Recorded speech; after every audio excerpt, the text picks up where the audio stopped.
ये जो नोट्स आप देख रहे हैं ना यहाँ पे पीडीएफ के फॉर्म में, दरअसल इसमें क्या है, देखिए इस पीडीएफ को ऐसा बनाने का एक रीज़न है। ये तो पीडीएफ एक नोट्स है जिसे मैं अपने बच्चों को देता हूँ, जो मेरे स्टूडेंट आते हैं पेड स्टूडेंट उनको देता हूँ। ये एक ऐसा टॉपिक था भारतीय कृषि का भाग 2 का। वैसे पूरे ऑल इंडिया जीएस के मिलेंगे, पूरे छत्तीसगढ़ के मिलेंगे। इसमें देखें आप कहीं पे भी लोगों का जो इरिटेटिंग सा लोगो होता है ना, वो लोगो कहीं पे भी नहीं लगा है।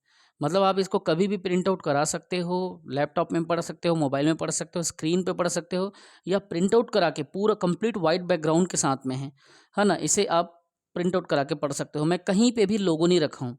अधिकतर जो ट्यूशन कोचिंग सेंटर वाले हैं उन लोग लोगों के बीच में डालते हैं, जैसे मुझे भी फील हुआ कि मुझे भी वो बहुत इरिटेट लगता है। पढ़ता हूँ तो लोगो ही दिख जाता है, प्रिंट आउट कराओ तो पीछे धब्बा एक निशान बन जाता है। तो ऐसा बनाया गया है कि आप इसे कभी भी किसी भी जगह पे पढ़ सकते हैं बिना लोगों को, बिना वाटरमार्क के। बहुत सही तरीके से इसको एक-एक चीज़ों को हमने समझाया है, एक-एक चीज़ों को रखा है, ठीक है? अलग-अलग किताब देखो, भूमि सुधार कार्यक्रम के अंतर्गत संस्थागत यहाँ पे सुधार में हमने डाल दिया है पॉइंट नंबर ए, जो अधिनियम एक्ट बना था, फिर क्या-क्या चीज़ें आता है, हाथबंदी, चकबंदी या मध्यस्थ जो बीच का जो बिचौलिया होता था उसका उन्मूलन, फिर काश्तकारी में क्या-क्या सुधार हुआ, है ना? फिर सहकारिता कृषि कैसे कोऑपरेटिव सोसाइटी से लोन मिलेगा, फिर जैसे ये ए हुआ वैसे बी हुआ, संरचनात्मक सुधार में क्या-क्या चीज़ मतलब एक देखा गया, हरित क्रांति जैसी चीज़ें ये सब गवर्नमेंट के द्वारा संरचनात्मक में आ गई। फिर ऋण सुधार में अल्पकाल के लिए, मध्यकाल और दीर्घकाल के लोन, फिर उसके बाद में मैटर उसको आगे बताया गया। फिर उसके बाद में भूमि सुधार कार्यक्रम के चरण यहाँ पे आए, 3-3 चरण में भूमि सुधार हुआ। ये सब चीज़ों को एक स्टेप टू स्टेप हम इसमें क्या कर रहे हैं, आपके लिए ला रहे हैं। स्टेप टू स्टेप माधव पहल एकेडमी का यहाँ पे चीज़ों को, अब इस चीज़ को ऐसा बनाने का रीज़न वही था, चूँकि खुद मैं 6 बार मेंस लिखा हूँ, पीएससी में 140 रैंक लाया हूँ मैं एआरओ में। तो आपको ये बताने का मतलब ये था कि कोई भी जो नोट्स है ऐसा है कि आप कैसे भी किसी भी टाइम निकाल के पढ़ सकते हो, बिना इरिटेट हुए, बिना वाटरमार्क के, बिना लोगों के, है ना? चलिए आज मैं आपके क्वेश्चन पूछता हूँ। इस क्वेश्चन का, क्योंकि हम लोग यहाँ पे एमसीक्यूज़ का सीरीज़ चला रहे हैं, इतिहास का, संविधान का और छत्तीसगढ़ का अभी एमसीक्यूज़ का सीरीज़ चल रहा है। तो मैं आपसे क्वेश्चन पूछ रहा हूँ, आपको उनमें आंसर करके देना है। उस क्वेश्चन में आपको बताना है कि उसका सही आंसर क्या होगा, ठीक है? क्यों? इसलिए ऐसा कह रहा हूँ क्योंकि आप लोग क्या है, अगर आंसर कर रहे हो तो उससे बहुत ज़्यादा हमको बेनिफिट होगा, और उससे एग्ज़ाम के पहले क्या-क्या चीज़ें पूछी जाती है वो चीज़ें क्लियर हो जाएगा, है ना? तो चलिए यहाँ पे कुछ क्वेश्चन के आंसर आप दीजिए और बताइए कि इसका आंसर क्या होगा, ठीक है? चलिए मैं आपको कुछ क्वेश्चन दिखाता हूँ, है ना? क्वेश्चन एमसीक्यूज़ बहुत ज़रूरी है। जैसे ये क्वेश्चन मैंने रखा है आपके लिए, इस राज्य में निम्नलिखित में से किस स्थान पर 3 बार श्रमिक आंदोलन या मजदूर आंदोलन हुआ था? तो यहाँ पे 3 ऑप्शन है, रायगढ़, राजनांदगांव, कवर्धा और बिलासपुर। इसका आंसर तो रायगढ़ है। लेकिन आंसर मैं क्यों बता रहा हूँ? मैं इसलिए बता रहा हूँ क्योंकि आंसर राजनांदगांव में हुआ था और ठाकुर प्यारेलाल इसका नेतृत्व किए थे। लेकिन क्वेश्चन अब यहीं से ये पूछ रहा हूँ आपको कि ये जो राजनांदगांव में आंदोलन उन्होंने किया, जिसका नेतृत्व वो खुद कर रहे थे, बीएनसी मील आंदोलन, ये इनके द्वारा कब किया गया, कब और कितनी बार ये मील मजदूर आंदोलन का क्वेश्चन, 2 क्वेश्चन आपके बीच में रखा हूं। तो कब में जब जब हुआ, तब तब का, कब कब समझ लो, ये कब कब आंदोलन हुआ और कितनी बार हुआ, ये 2 क्वेश्चन आपके बीच में मैंने रखा है, ठीक? क्योंकि सेल्फ असेसमेंट बहुत ज़रूरी है। जब आप क्वेश्चन के आंसर करते हैं तो आपको पता चल जाता है प्रश्न की गहराई क्या है।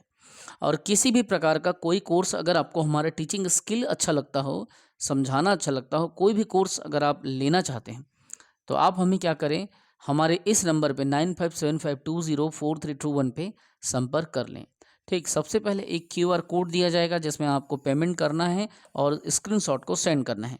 देन कोर्स में आपको जो भी कोर्सेस आप लेना चाहो उसमें आपको एनरोलमेंट दिया जाएगा। इस नंबर पे अपना नाम लिखें, क्यूआर कोड देखें और उसके बाद पेमेंट करें। दूसरी बात, हम जो कंटेंट देंगे, हम आपको पीएससी की कोर्स अगर आप हमसे लेते हो या व्यापम की कोर्स लेते हो या एसआई की कोर्स लेते हो, तो हम जो कंटेंट देंगे उसके अलावा कुछ नहीं पढ़ना है। हम आपको कम्प्लीटली वीडियो क्लासेस देंगे, कम्प्लीटली रिकॉर्डेड होगा। जब चाहें, जितनी बार चाहे, जिस समय चाहे, जहाँ चाहें आप पढ़ सकते हैं, लैपटॉप में, मोबाइल में, जिसमें भी चाहें। हम आपको PDF स्टडी मटेरियल देंगे, जो नोट्स अभी आपको हमने दिखाया है, mobile classes, PDF study material और MCQs। याद रखेंगे, MCQs अगर आप मार रहे हैं तो आपको किसी भी प्रकार का टेस्ट सीरीज लेने की ज़रूरत नहीं है। टेस्ट सीरीज मेरे पास भी है, मैं भी टेस्ट सीरीज सेल करता हूं, लेकिन ज़रूरत नहीं है। ये टेस्ट सीरीज में खर्चा मत करो। MCQs मैं यहाँ पे करवा रहा हूँ। अभी 3 सब्जेक्ट का MCQs चल रहा है।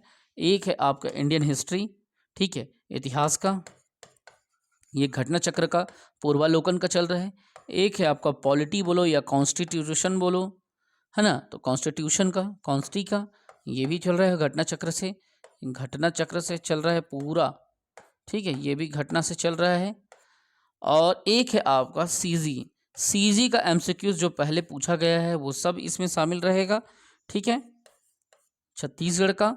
और ये कम्प्लीटली मतलब कहना चाहिए कि एक एक टॉपिक का अभी तक मैं खाली छत्तीसगढ़ के इतिहास का 500 से ज़्यादा क्वेश्चन मैं बता चुका हूँ और वीडियो में प्लेलिस्ट में डाल चुका हूँ। ये सब अगर आप अच्छे से मारते हैं तो आपको किसी भी प्रकार का टेस्ट सीरीज़ लेने की ज़रूरत नहीं। फिर भी आप टेस्ट सीरीज़ लेना चाहते हैं पटवारी के लिए, हॉस्टल वार्डन के लिए, EDO के लिए, किसी भी चीज़ के लिए, तो आप ले सकते हैं, चाहे टीचर भर्ती हो, चाहे कुछ हो, लेकिन खर्चा मत करो। सीधा सीधा क्लास लो, फुल लेंथ वीडियो पढ़ो। जब तक आप फुल लेंथ डिटेल में क्लासेस को नहीं पढ़ोगे, टेस्ट सीरीज लगाना बेकार है। पहले डिटेल में क्लासेस वीडियो को पढ़ो, फिर PDF स्टडी मटेरियल जो हम देंगे उसे पढ़ो, फिर MCQs मारो। किसी भी प्रकार का टेस्ट सीरीज की ज़रूरत नहीं पड़ेगा और आराम से पेपर आपका निकलेगा। तो क्या करें और क्या ना करें मैं सब कुछ बता दिया हूँ।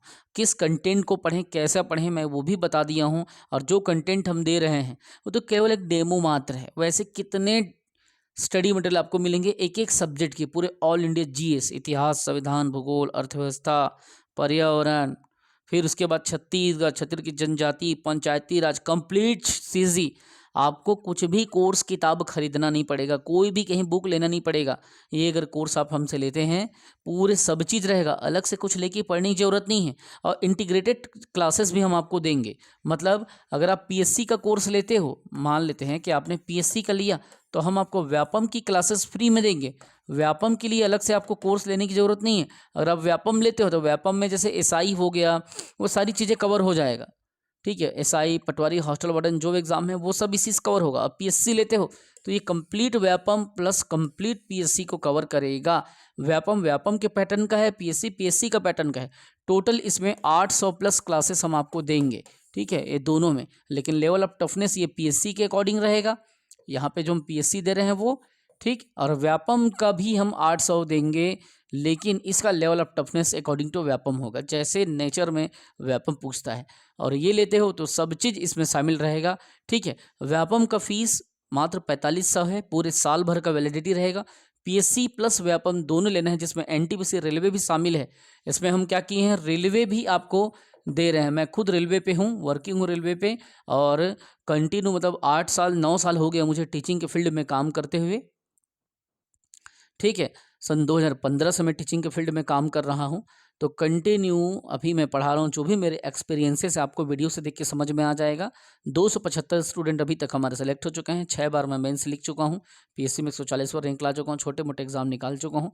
और अभी कंटिन्यू मैं कितने सारे सैकड़ों स्टूडेंट को छत्तीसगढ़ में क्लासेस दे रहा हूँ, ठीक है। चूँकि मैं रेलवे पे खुद वर्किंग हूँ तो मुझे पता है कि कैसे नेचर के प्रश्न आते हैं। वो भी हम PSC के ही कोर्स में डाल दिए हैं, अलग से आपको NTPC का कोर्स लेने की ज़रूरत नहीं है।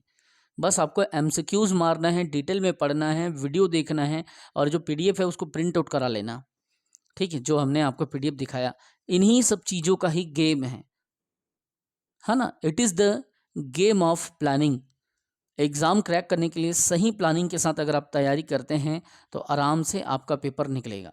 ये जो हम लोग नोट्स यहाँ पे देंगे, सारी चीज़ें जो हम लोग यहाँ पे आपको देंगे, आपको उसके अलावा कुछ पढ़ने की ज़रूरत ही नहीं है ना। तो ये क्वेश्चन तो मैं ऐसे ही आपके बीच में रख दिया हूँ। चलिए ठीक है बच्चों, अब आप नेक्स्ट टाइम से आप क्या करेंगे, अच्छे से रिविज़न करके पढ़ के आप आएंगे, और अच्छे से आप जो भी हम लोग क्लासेस दे रहे हैं, है ना, उस क्लासेस को अच्छे से पढ़ेंगे, तब जाके आप लोगों का एग्ज़ाम निकलेगा। और देख लीजिए ये नोट्स में कितने अच्छे तरीके से हमने ये एक एक बातों को यहाँ पे शामिल किया है। यहाँ पे हमारा मोबाइल नंबर है जिसमें आपको व्हाट्सअप करना है 9575204321, है ना। हमने कोई लोगो नहीं डाला कहीं पे, बस पेज के लास्ट में हम लोग मोबाइल नंबर और कोचिंग का नाम लिखा है। बाकी पूरा देखो ये सब नोट्स आपको बहुत अच्छे तरीके से मिलेंगे, एक-एक पॉइंट टू पॉइंट हर चीज़ तरीके से लिखे हैं। जैसे कि सहकारी कृषि के समर्थक कौन थे? नेहरू थे, लाल बहादुर शास्त्री थे, अब्दुल कलाम आज़ाद थे, है ना? तो ये सब चीज़ों को जबकि इनके विचारों के विरोधी थे चौधरी चरण सिंह, वो सब भी हम लोग यहाँ पे लिख दिए हैं। भूदान आंदोलन को यहाँ पे बहुत अच्छे से समझाए हैं कि पवनार के संत थे विनोबा भावे, कहाँ से? तो ये गोलकुंडा से चालू हुआ, silk city of India Pochampally से, ये सब चीज़ों को अपन ने लिख दिया है, तेलंगाना में पड़ता है। और पवनार में इनकी समाधि, बहुत अच्छे तरीके से मतलब एक-एक चीज़ों को बताया है। ये तो इकोनॉमिक्स का मतलब एक नोट्स को आपको दिखा रहे हैं, हरित क्रांति क्या है?